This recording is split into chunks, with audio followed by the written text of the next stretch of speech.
सीतारामचन्द्राभ्यां नमः। श्रीमद् वाल्मीकि रामायण अयोध्या कांड 12वां सर्ग। महाराज दशरथ की चिंता विलाप।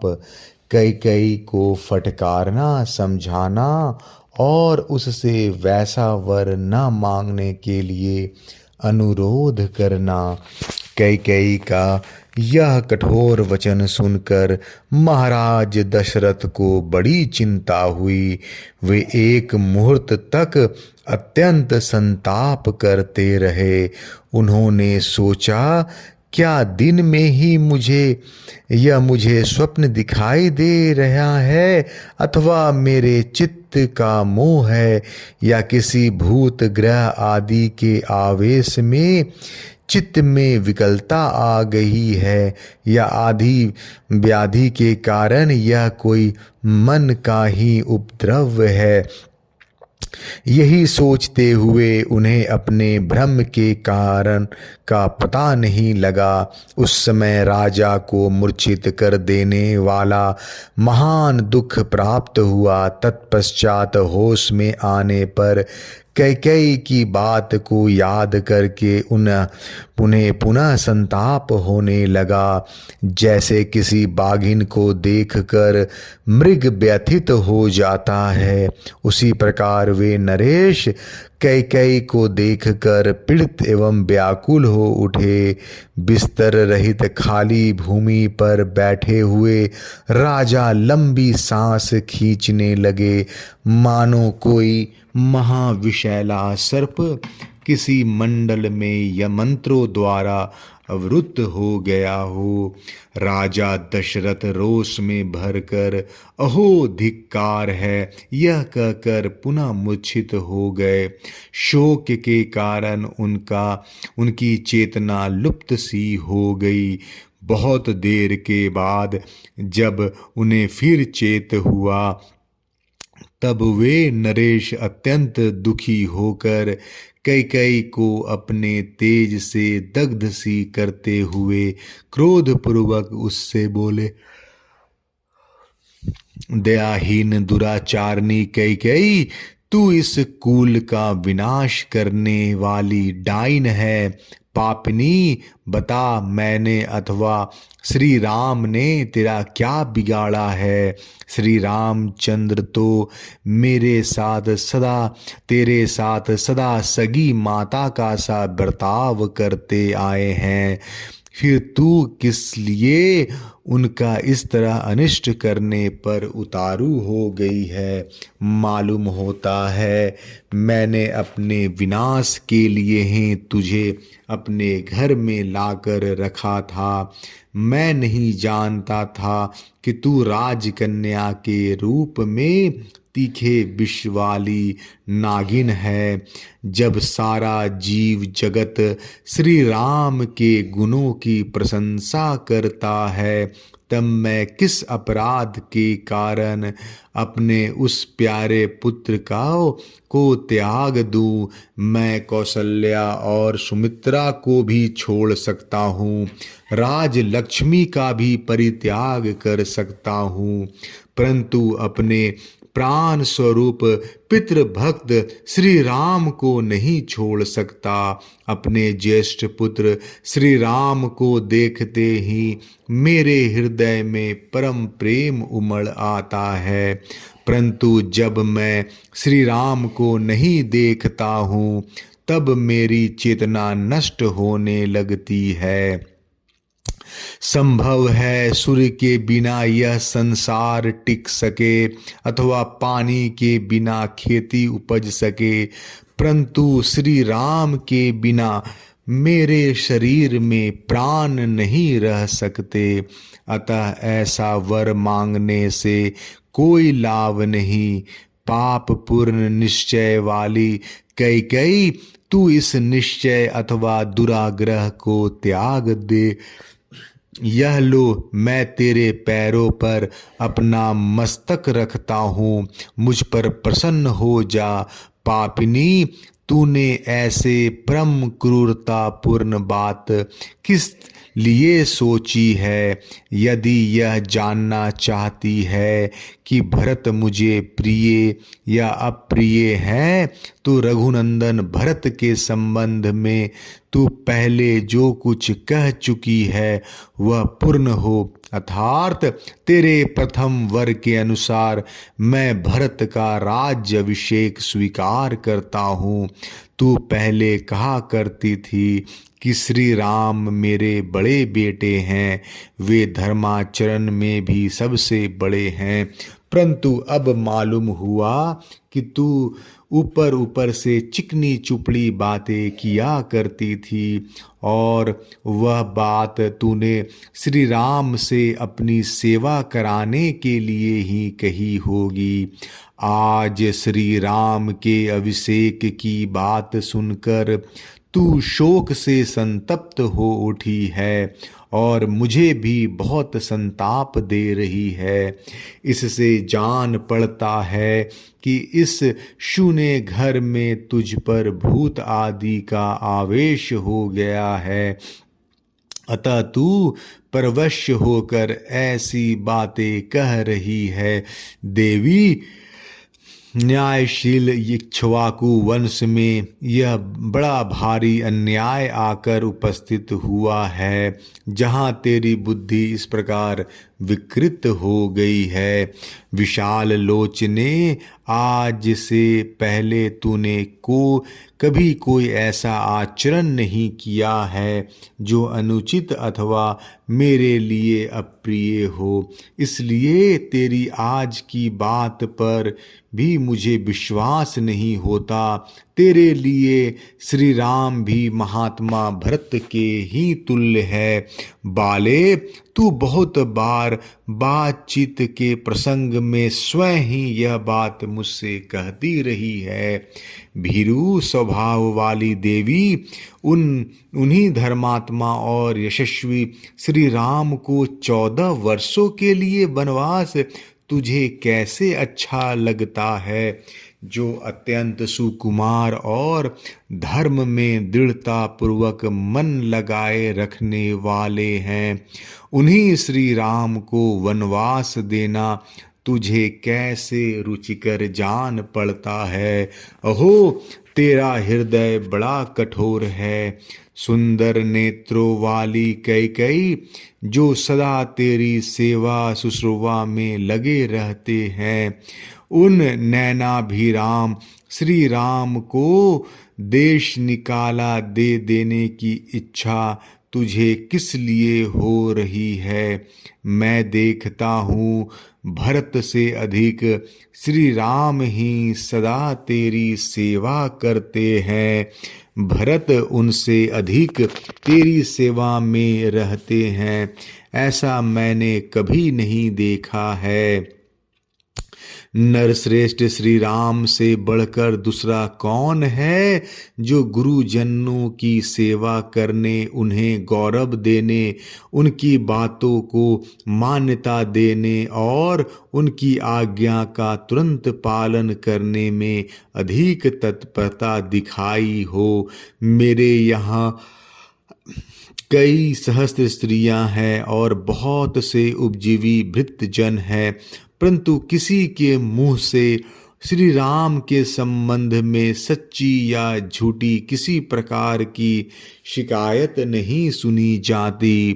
पुरुष सिंह श्री राम समस्त प्राणियों को शुद्ध हृदय से सांत्वना देते हुए प्रिय आचरणों द्वारा राज्य की समस्त प्रजाओं को अपने वश में किए रहते हैं। वीर श्री रामचंद्र अपने सात्विक भाव से समस्त लोगों को दान के द्वारा द्विजों को, सेवा से गुरुजनों को और धनुष्यवान द्वारा युद्ध स्थल में शत्रु सैनिक को जीत कर अपने अधीन कर लेते हैं।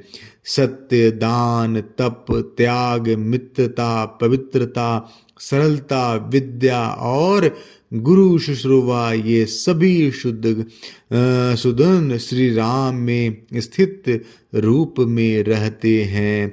देवी, महर्षियों के समान तेजस्वी उन सीधे साधे देवतुल श्री राम का तू क्यों अनिष्ट करना चाहती है।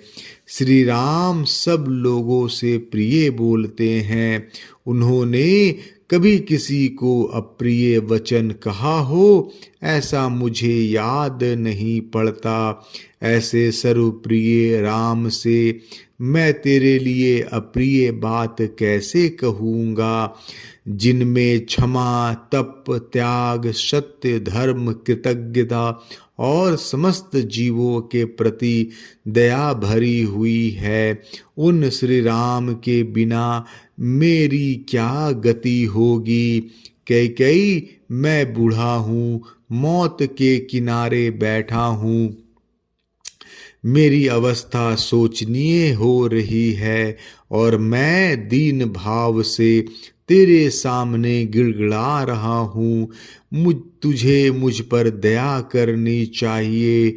समुद्र पर्यंत पृथ्वी पर जो कुछ मिल सकता है वह सब मैं तुझे दे दूंगा, परंतु तू ऐसे दुराग्रह में न पड़ जो मुझे मौत के मुंह में ढकेलने वाला है।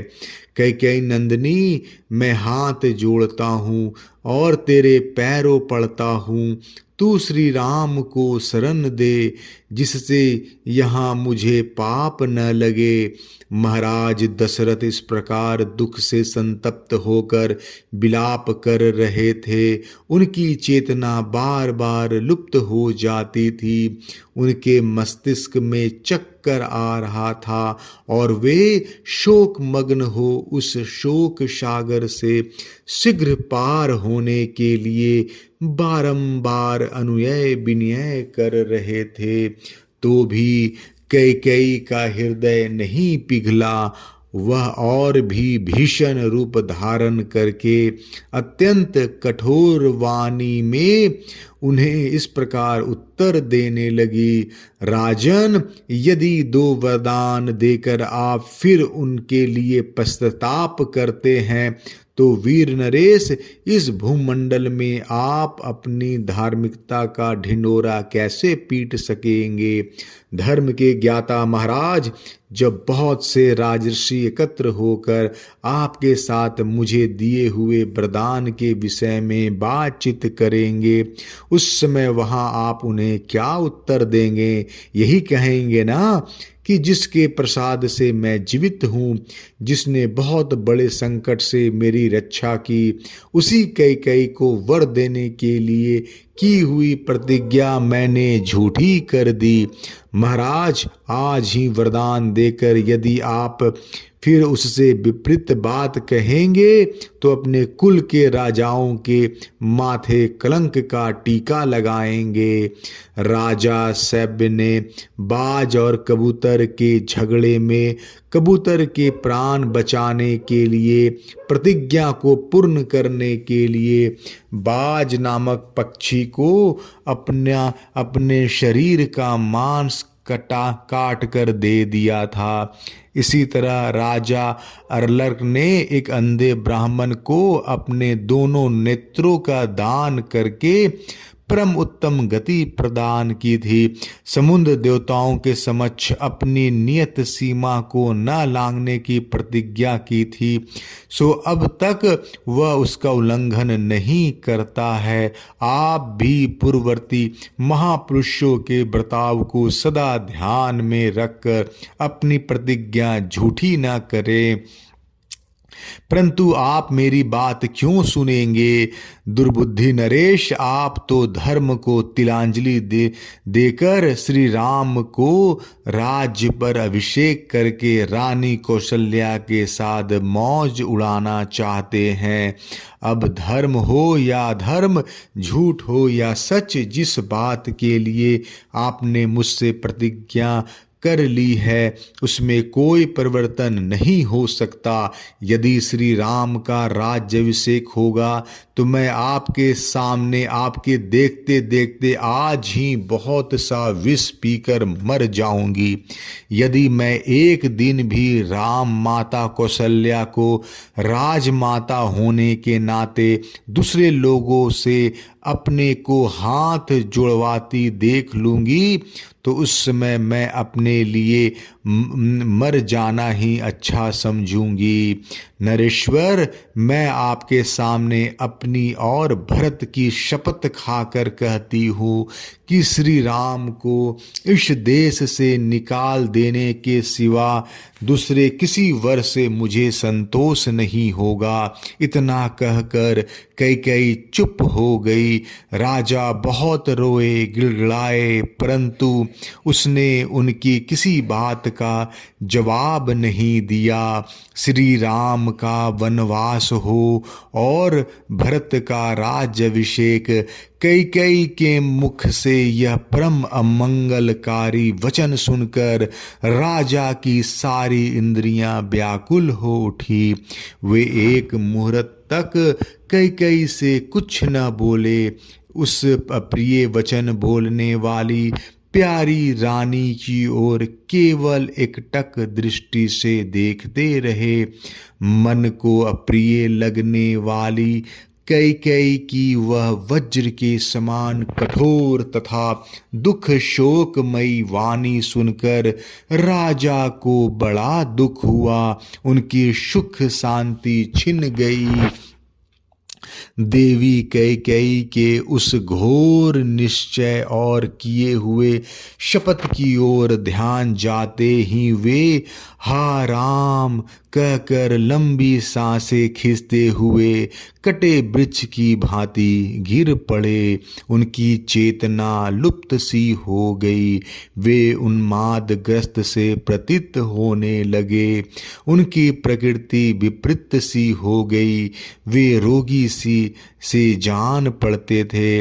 इस प्रकार भूपाल दशरथ मंत्र से जिसका तेज हर लिया गया हो वह सर्प के समान निश्चेष्ट हो गए। तदंतर उन्होंने दीन और आतुर वाणी से कैकेयी से इस प्रकार कहा, अरे तुझे अनर्थ ही अर्थ सा प्रतीत हो रहा है।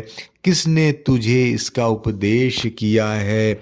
जान पड़ता है तेरा चित्त किसी भूत के आवेश से दूषित हो गया है। पिशाचग्रस्त नारी की भांति तेरे सामने ऐसी बातें कहते हुए तुझे लज्जित क्यों नहीं होता? मुझे पहले इस बात का पता नहीं था कि तेरा यह कुलांगनोचित शील इस तरह नष्ट हो गया है। बाल अवस्था में जो तेरा शील था उसे इस समय मैं विपरीत सा देख रहा हूँ। तुझे किस बात का भय हो गया है जो इस तरह का वर मांगती है? भरत राज सिंहासन पर बैठे और श्री राम वन में रहे, यही तू मांग रही है? ये बड़ा असत्य और ओछा विचार है। तू अब भी इससे विरक्त हो जा। क्रूर स्वभाव और पापपूर्ण विचार वाली नीच दुराचारनी यदि अपने पति का, सारे जगत का और भरत का भी प्रिय करना चाहती हो तो इस दूषित संकल्प को त्याग दो। तू मुझ में या श्री राम में कौन सा दुखदायक या अप्रिय बर्ताव देख रही है कि ऐसा नीच कर्म करने पर उतारू हो गई है? श्री राम के बिना भरत किस तरह राज्य लेना स्वीकार नहीं करेंगे? क्योंकि मेरी समझ में धर्म पालन की दृष्टि से भरत श्री राम से भी बड़े चढ़े हैं। श्री राम से यह कह देने पर कि तुम वन को जाओ, जब उनके मुख की कांति राहुग्रस्त चंद्रमा की भांति फीकी पड़ जाएगी, उस समय मैं कैसे उनके उस उदास मुख की ओर देख सकूंगा? मैंने श्री राम के अभिषेक का निश्चय सुहृदों के साथ विचार करके किया है। मेरी यह बुद्धि शुभ कर्म में प्रवृत्त हुई है। अब मैं इसे शत्रुओं द्वारा पराजित हुई सेना के भांति पलटी हुई कैसे देखूंगा? नाना दिशाओं से आए हुए राजा लोग मुझे लक्ष्य करके खेद पूर्वक कहेंगे, इस मूल इक्ष्वाकु वंशी राजा ने कैसे दीर्घ काल तक इस राज्य का पालन किया है। जब बहुत से बहुश्रुत गुणवान एवं वृद्ध पुरुष आकर मुझसे पूछेंगे कि श्री राम कहाँ हैं, तब मैं उनसे कैसे यह कहूँगा कि कैकेयी के दबाव देने पर मैंने अपने बेटे को घर से निकाल दिया। यदि कहूँ कि श्री राम को वनवास देकर मैंने सत्य का पालन किया है, तो उसके पहले जो उन्हें राज देने की बात कह चुका हूँ वह सत्य हो जाएगी। यदि राम वन को चले गए तो कौशल्या मुझे क्या कहेगी। उसका ऐसा महान अपकार करके मैं उसे क्या उत्तर दूंगा। हाय, जिसका पुत्र मुझे सबसे अधिक प्रिय है, वह प्रिय वचन बोलने वाली कौशल्या जब जब दासी, सखी, पत्नी, बहन और माता के भांति मेरे प्रिय करने की इच्छा से मेरी सेवा में उपस्थित होती थी, तब तब उस सत्कार पाने योग देवी को भी मैंने तेरे ही कारण कभी सत्कार नहीं किया। तेरे साथ जो मैंने इतना अच्छा बर्ताव किया वह याद आकर इस समय मुझे उसी प्रकार संताप दे रहा है जैसे अपत्य हानिकारक व्यंजनों से युक्त खाया हुआ अन्न किसी रोगी को कष्ट देता है। श्री राम के अभिषेक का निवारण और उनका वन की ओर प्रस्थान देखकर निश्चय ही सुमित्रा भयभीत हो जाएगी। फिर वह मेरा कैसे विश्वास करेगी। हाय, बेचारी सीता को एक ही साथ दो दुखद एवं अप्रिय समाचार सुनने पड़ेंगे, श्री राम का वनवास और मेरी मृत्यु। जब वह श्री राम के लिए शोक करने लगेगी उस समय मेरे प्राणों का नाश कर डालेगी। उसका शोक देखकर मेरे प्राण इस शरीर में नहीं रह सकेंगे। उनकी दिशा हिमालय के पार्श्व भाग में अपने स्वामी किन्नर से बिछड़ी हुई किन्नरी के समान हो जाएगी। मैं श्री राम को विशाल वन में निवास करते और मिथिलेश कुमारी सीता को रोती देख अधिक काल तक जीवित रहना नहीं चाहता। ऐसी दशा में तू निश्चय ही विधवा होकर बेटे के साथ अयोध्या का राज करना। ओह, मैं तुझे अत्यंत सती साध्वी समझता था, परंतु तू बड़ी दुष्टा निकली। ठीक उसी तरह जैसे कोई मनुष्य देखने में सुंदर मदिरा को पीकर पीछे उसके द्वारा किए गए विकार से यह समझ पाता है कि इसमें विष मिला हुआ था। अब तक जो तू सांत्वना पूर्ण मीठे वचन बोलकर मुझे आश्वासन देती हुई बातें किया करती थी, वे तेरी कही हुई सारी बातें झूठी थी। जैसे ब्याद हरिण को मधुर संगीत से आकृष्ट करके उसे मार डालता है, उसी प्रकार तू भी पहले मुझे लुभाकर अब मेरे प्राण ही ले रही है। श्रेष्ठ पुरुष निश्चय ही मुझे नीच और एक नारी के मोह में पड़कर बेटे को बेच देने वाला कहकर शराबी ब्राह्मण की भांति मेरी राह बाट और गली कूचों में निंदा करेंगे। ओहो, कितना दुख है, कितना कष्ट है, जहाँ मुझे तेरी ये बातें सहन करनी पड़ती है। मानो यह मेरे पूर्व जन्म के किए हुए पाप का ही अशुभ फल है जो मुझे पर अब मेरे ऐसे महान दुख आ पड़ा। पापिनी, मुझ पापी ने बहुत दिनों से तेरी रक्षा की और अज्ञानवश तुझे गले लगाया, किंतु तू आज मेरे गले में पड़ी हुई फांसी की रस्सी बन गई। जैसे बालक एकांत में खेलता खेलता काले नाग को हाथ में पकड़ ले, उसी प्रकार मैंने एकांत में तेरे साथ कीड़ा करते हुए तेरा आलिंगन किया, परंतु उस समय मुझे यह न सूझा कि तू एक दिन मेरे मृत्यु का कारण बनेगी। हाय, मुझ दुरात्मा ने जीते जी ही अपने महात्मा पुत्र को पितृहीन बना दिया। मुझे यह सारा संसार निश्चय ही धिकारेगा, गालियां देगा जो उचित ही होगा।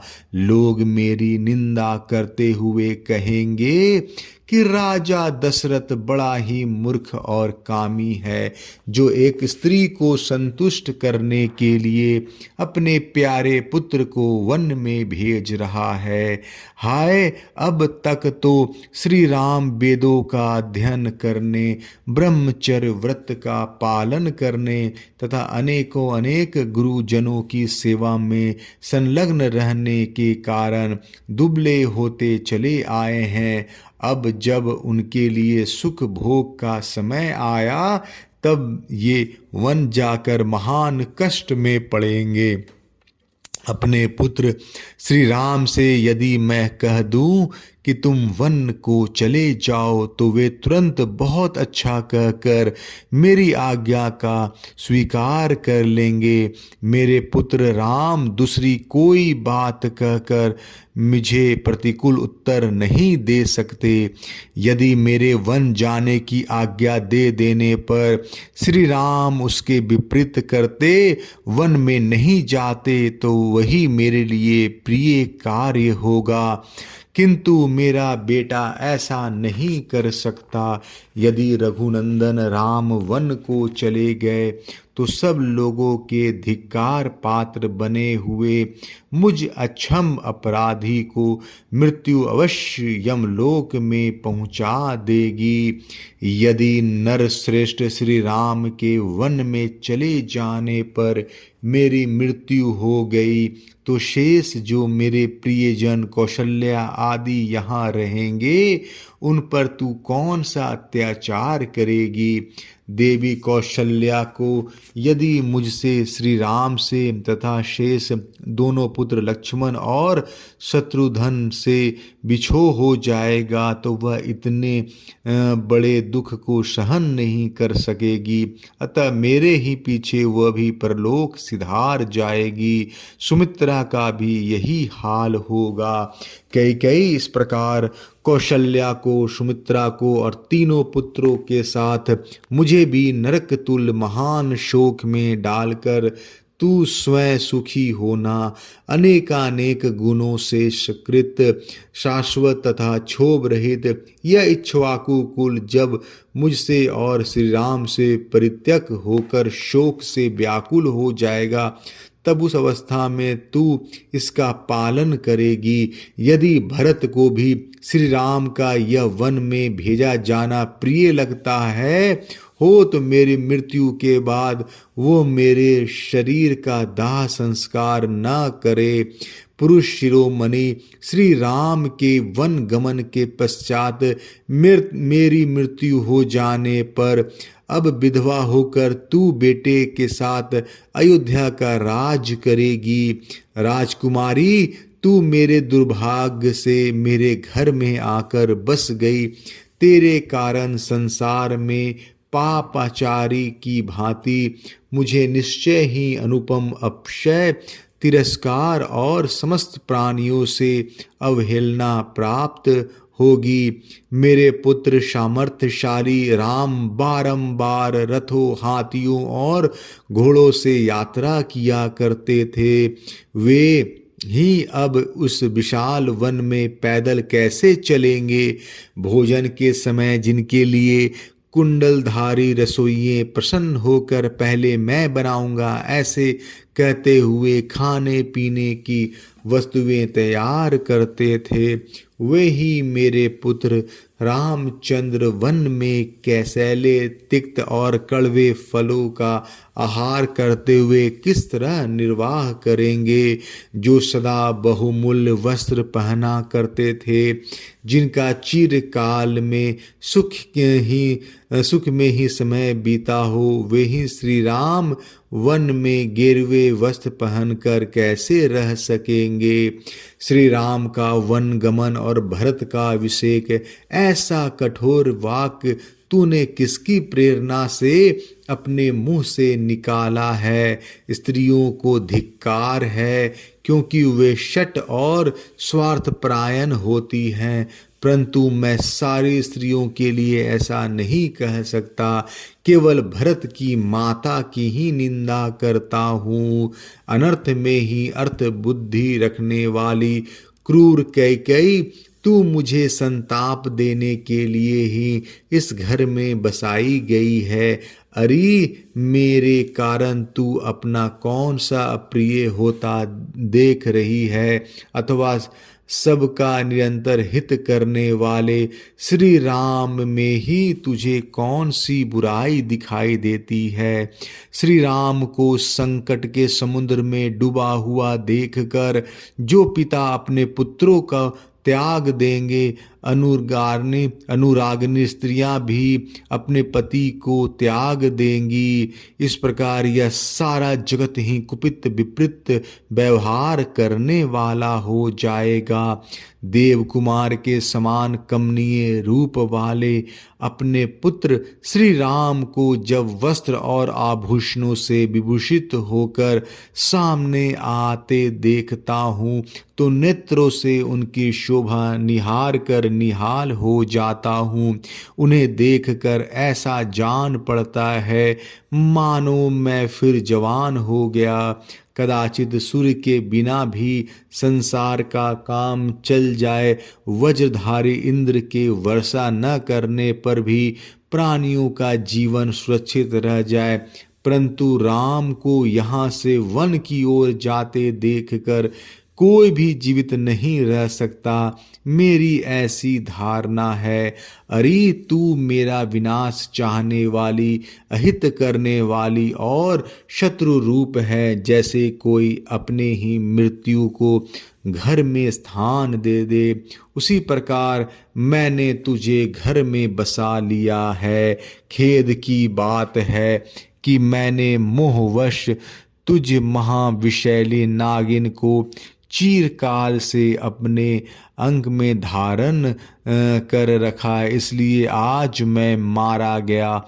मुझसे श्री राम और लक्ष्मण से हीन होकर भरत समस्त बांधवों का विनाश करके तेरे साथ इस नगर तथा राष्ट्र का शासन करे, तथा तू मेरे शत्रुओं का हर्ष बढ़ाने वाली हो।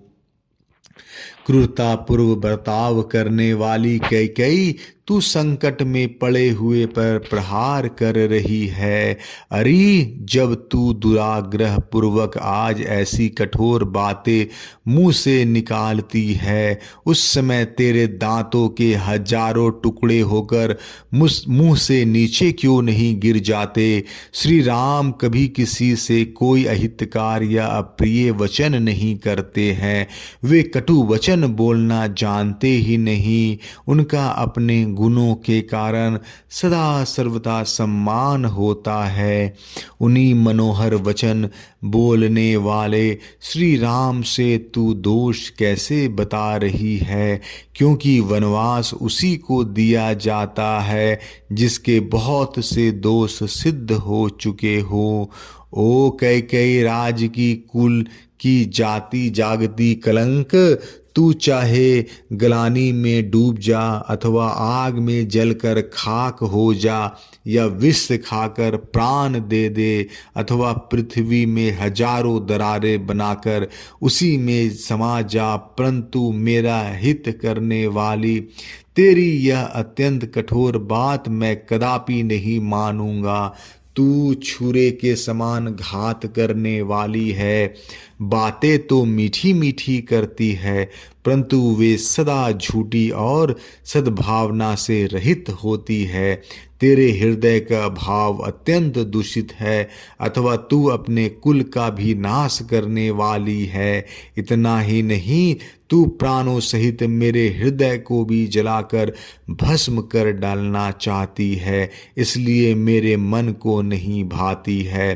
तुझ पापनी का जीवन रहना मैं नहीं सह सकता। देवी, अपने बेटे श्री राम के बिना मेरा जीवन नहीं रह सकता। फिर कहाँ से सुख हो सकता है? आत्मज्ञ पुरुषों को भी अपने पुत्र से बिछो हो जाने पर कैसे चैन मिल सकता है? अतः तू मेरा अहित न कर, मैं तेरे पैर छूता हूँ, तू मुझ पर प्रसन्न हो जा। इस प्रकार महाराज दशरथ मर्यादा का उल्लंघन करने वाली उस हठीली स्त्री के वश में पड़कर अनाथ की भांति विलाप कर रहे थे। वे देवी कैकेयी के फैलाए हुए दोनों चरणों को छूना चाहते थे, परंतु उन्हें न पाकर बीच में ही मूर्छित होकर गिर पड़े, ठीक उसी तरह जैसे कोई रोगी किसी वस्तु को छूना चाहता है, किंतु दुर्बलता के कारण वहां तक न पहुंचकर बीच में ही अचेत होकर गिर जाता है। अयोध्या कांड 12वां सर्ग समाप्त। जय श्री राम।